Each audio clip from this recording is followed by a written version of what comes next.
What's going on, Summoners? Coach E's back at it, and in this video you will learn of the 10 champions with the highest win rates in patch 10.25. We're now a couple of days into the patch and some champions are taking advantage of the massive changes better than others. We'll be going through those with the highest win rates in silver and above, so you know exactly who to play for free LP in Season 11. For our question of the video, we want to know who you think is the most OP champion and why. Maybe it's Brand because he presses R and wins, or maybe it's Kartix because he's always invisible. Let us know down below. Now before we get into it, make sure to check out our website GameLeap.com for all your League of Legends needs. The best courses and videos going around to help you be the best player you can be. Links will be in the description and comment section. Alright, let's send it. Holding the 10th highest win rate in 10.25 is actually Brand himself. Kind of baited you, didn't I? Now the buffs to all you pyromaniacs back in 10.22 have kept you close to the top of the leaderboard. In the bot lane, you are one of the most frustrating supports to go up against as an AD carry because, well, if you land just one W, it feels as if the lane is already over. I mean, how many of you actually enjoy playing against Brand? Let's be honest. The fact your E can now spread without your passive being applied first makes proccing your ablaze easier and gives you a lot more power in bot lane fights and team fights later on. Now, one tip I can give you to really separate yourself from every other Brand abuser is to throw your Q out first, followed by an E immediately. If you are quick enough, the target will get stunned and you have a guaranteed W. Now, it's very hard to do, but if you can perfect it, you will catch every enemy ADC and support out on the reg. As Brand, you have some of the highest base damages in the game, so you are a power even if you are imitating all those Yasuo mains by going 0-10 in lane. Take Dark Harvest in your runes because it procs off your burn, and your first 3 items are always Leandri's Anguish, Sorcerer's Shoes, and Demonic Embrace. Your damage is off chops. With AD carries being in such a bad spot, it's no surprise Brand has found even more success in the bot lane, so start playing him, friends. Up next, with the 9th highest win rate in 10.25 is another support, and this time it's Nami. Now, I told you guys in our top champions video Nami was going to be broken. Pat on the back for me. Now, the main reason Nami is giga good is because of your synergy with the mythic Imperial Mandate. Now, Riot came up clutch this patch, even though they probably didn't need to, and they buffed your allies' damage when you immobilized an enemy champion. Now, why is this so cooked on Nami? Well, if you didn't know, this extra damage procs off your E because it slows. So if you just E your AD carry, both parts of Imperial Mandate proc. That's your damage and your allies when they auto attack. It's very oppressive.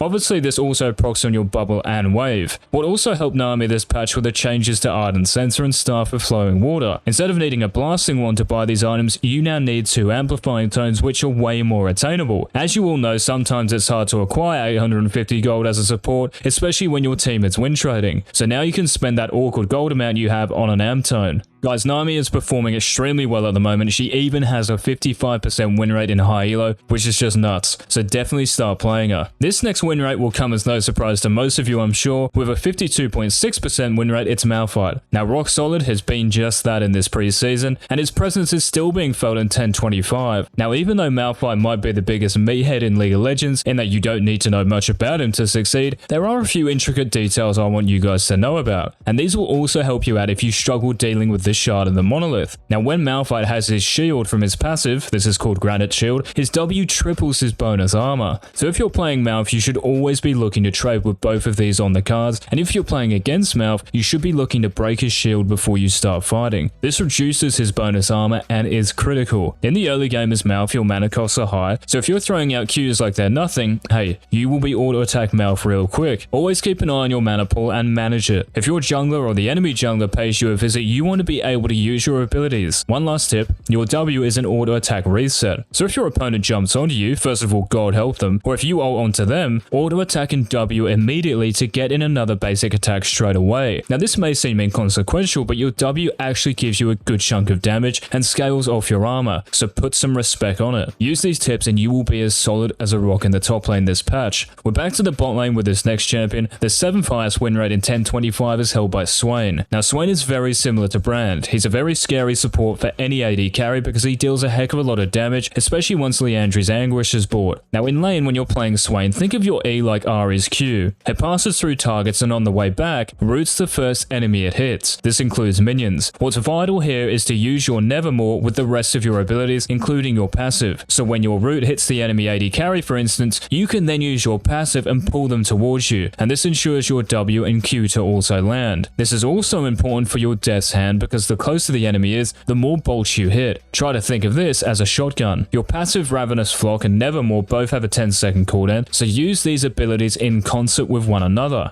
As for your W, you can use this like Clairvoyance was used back in the day to spot enemies in fog, especially the opposing jungler. If you have a sneaky suspicion that you're about to get ganked, you can alert yourself in your ADC by Wing into that brush or choke point. Just be careful because your W has a high cooldown, so if you use it and a fight ensues, you won't have as much damage in CC as you could have. Moving on gang to number 6, and it's Skarner. Now if you play Skarner and build Turbo Chem Tank, you have a good chance of winning by default. The supercharged active works great with your W and lets you gap close your enemies very quickly. Now on Skarner guys, it's important you use your Q before auto attacking an enemy champion, especially when you gank. Reason for this is because your auto attack resets Crystal Slash's cooldown, and the more you use your Q, the more damage it does. So as you're charging at an opponent, Q to hit the minions to maximize your damage output. Just remember that when you gank and use your W, don't use it too early because this is your best gap closer. With your ultimate, there are a couple of tricks you should know about as well. You can drag your target through terrain. So let's say the enemy jungler was the other side of the dragon wall and you have vision of them, you can ulti them and drag them through the wall into the pit. Another neat trick is that as the enemy champion is about to be released from your impale, you can turn around just before its duration ends to flip the enemy to where you were. So it's like a bird taking a worm back to their nest. That's what you're doing here. You're dropping an enemy into your team's clutches. So be sure to make use of Skarner this patch guys, he is very strong indeed. Also let me know if you like that analogy.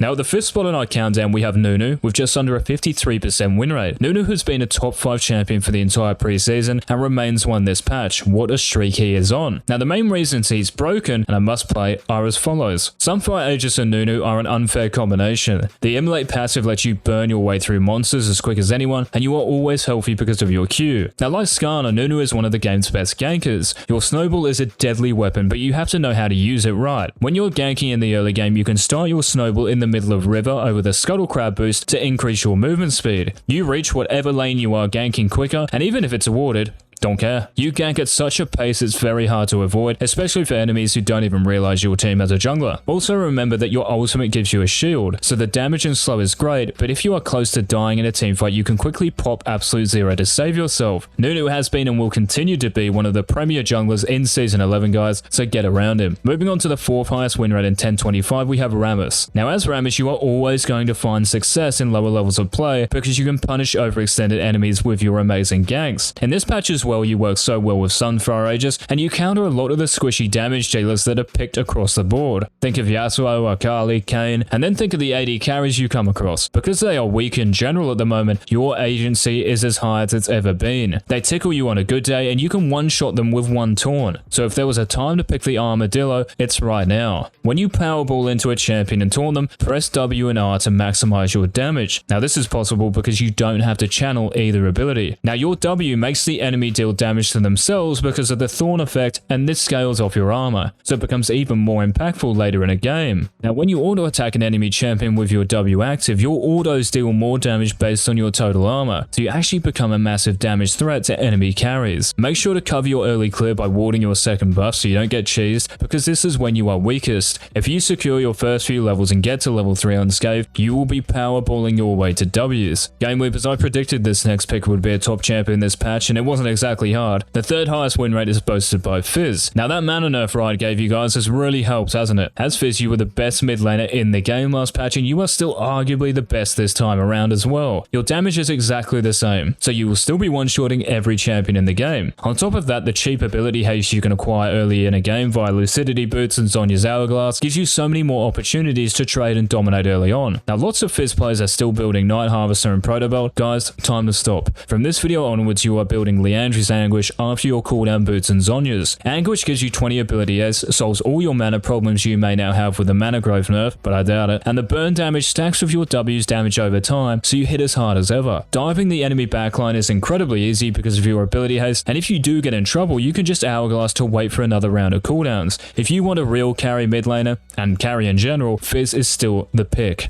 Flying her way into the number 2 spot with a 53.2% win rate in 1025 is Anivia. Now the Cryo Phoenix has been loving the buffs Riot gave to her this patch, and all you frog and wannabes have taken full advantage of them. Your auto attacks are now faster and reach the target sooner, so it's easier to CS and harass, especially with attack speed in your minor runes. This means you can hard bully all those annoying assassin mid laners like Akali, Echo and Fizz, who typically perform very well against you. Another massive buff is that your Q now chills enemies it passes through, meaning your E deals double the damage to these targets. This means you don't have to rely on stunning your opponents as much with your Q. Even if you just clip them with it and chill them, your double E damage procs. Guys, guess what else? Your E's base damage is also higher this patch, as is its AP ratio, so you are hitting a lot harder early game and late game. I'm not finished, it gets better, and this might be the best buff of them all. Your ultimate Glacial Storm is now on a lower cooldown and costs less mana, but max rank, the base cooldown is only 1 second. Throw in some ability haste and you can have your ultimate up pretty much permanently. How good is that? No wonder Anivia is the second best this patch. Alright guys, before we reveal the best champ in 1025, please remember to subscribe and turn on all notifications so you don't miss any of our red hot uploads. The champion with the highest win rate this patch is Malzahar. Just press R and you're good. Now if you enjoyed the video, hey, I'm joking, I'm not going to leave you Malzahar lovers like that now, am I? Now in this meta, Malzahar is the nuts because he counters everything that's popular. Any assassin with mobility, yeah, no, you can't move. Any AD carry that looks to get fancy, yeah, you can't move either. Any tank looking to disrupt your backline, yeah, just stop. You have some of the best wave clear in the game on top of that, and great sustain through your E's mana refund, so you can push waves in for days. Now in the early lane, you are vulnerable without your passive, but when you have it, it's time to be aggressive. Void Shift essentially eliminates one of your opponent's cooldowns, and these are massive in the first few levels. Your E is an incredibly annoying ability for enemy champions because you can reset the tick damage if you land your Q or R. Well, if you land your R, it's not exactly hard, is it? For example, a standard combo in the early game would be leading with your E, then hitting your Q, and then casting W. This way you would spawn 3 Voidlings and extend the damage over time from your Malefic Visions. Guys, to give yourself the best chance of winning a game this patch, pull out the Prophet of the Void. 10 champions with the 10 highest win rates. What are you guys waiting for? Get in game and start abusing them. And before you go, GameLeap.com. Do not close your browser without checking out our Red Hot website. If you want to be a future challenger, get clicking. Guys, thanks so much for watching. This has been Coach Jigs, and until next time, peace.